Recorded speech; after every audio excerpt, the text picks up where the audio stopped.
অনেকে বলছে যে বিএনপি কে মোটামুটি এই এইসব হটকারিতার মূল উদ্দেশ্য বিএনপি কে ঠেকাও, নির্বাচন ঠেকাও।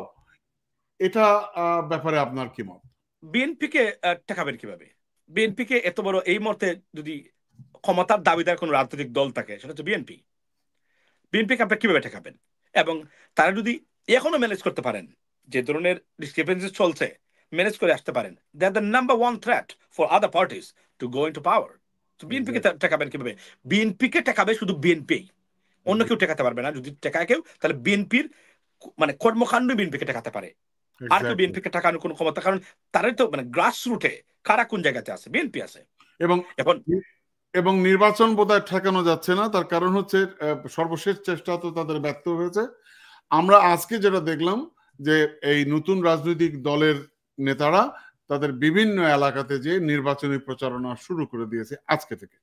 সো আমার মনে হয় যে সর্বশেষ যে প্রচেষ্টা ছিল নির্বাচন বানচাল করা, পিছিয়ে দেওয়া, আমার মনে হয় এটাও বোধহয় যখন দেখছে তারা সফল হবে না, তখন তারা নির্বাচনের দিকে গেছে। This is good sign. এ ব্যাপারে আপনার সর্বশেষ আমার মন্তব্য হলো যে আগামী 1971 পরে 53 বছর গেছে আমাদের এক ধারায়। এই নির্বাচন আপনারা আগামী 50 বছর বাংলাদেশ কিভাবে চলবে তা নির্ধারণ করে দেবে।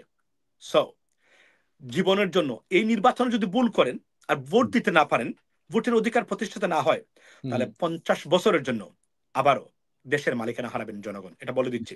এবং ভারত যদি আরো একটা বার বা আওয়ামী লীগের শক্তি যারা আছেন গ্রিপ ধরতে পারেন, আর জীবনে কখনো বাংলাদেশকে বা বাংলাদেশে আপনাদের মালিকানা ফেরত পাওয়ার কোন চেষ্টাই আপনার সফল হবেন না, মনে রাখবেন। কারণ এরা একবার যদি মিস্টেক করে যে ভুল থেকে তার শিক্ষা নিয়ে এমন ভাবে দাঁড়াবে, সেকেন্ড টাইম আর বাংলাদেশের মালিকানা দাবি করতে পারবে না। সো আগামী নির্বাচন হবে এমন একটা নির্বাচন যে আগামী 50 বছর আপনার 3 জেনারেশন কিভাবে চলবে তা নির্ধারণ করে দেবে। So wake up. একটা সিগারেটের প্যাকেট আর 500 টাকা খেয়ে ভোট দেওয়া নয়, মার্কা দেখে নয়, টাকা দেখে নয়, ব্যক্তি দেখে। এই স্লোগানটা বারবার বলছি।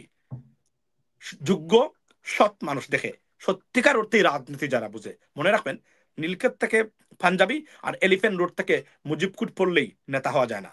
পাঞ্জাবি আর মুজিবকুট পরে পৃথিবীর কোন বিখ্যাত নেতা যারা কেউ পাঞ্জাবি এবং মুজিবকুট পড়তেন না, মনে রাখবেন। ঐতিহাসিক যারা পৃথিবীটাকে চেঞ্জ করেছেন, আমেরিকা টু ব্রিটেন সব জায়গাতে, এরা পড়তেন না। এটা পড়ার দরকার নাই। আমি বলছি এটা পড়বেন না, পড়েন। তবে এইটা পড়ার পরে যদি আপনি মনে করেন আপনি নেতা হয়ে গেছেন, ভুল। এটা নেতৃত্বের আসল জায়গা নয়। নেতৃত্বের প্রথম কোয়ালিটি গুণ হলো uplift the nation, uplift the country, uplift the people. If you can't do that and bring the changes in the governing system, if you can't do that, you're dysfunctional being a leader. That's the bottom line, ladies and gentlemen. So be prepared for an election, but that election will determine your next or future generations' future. That's the bottom line.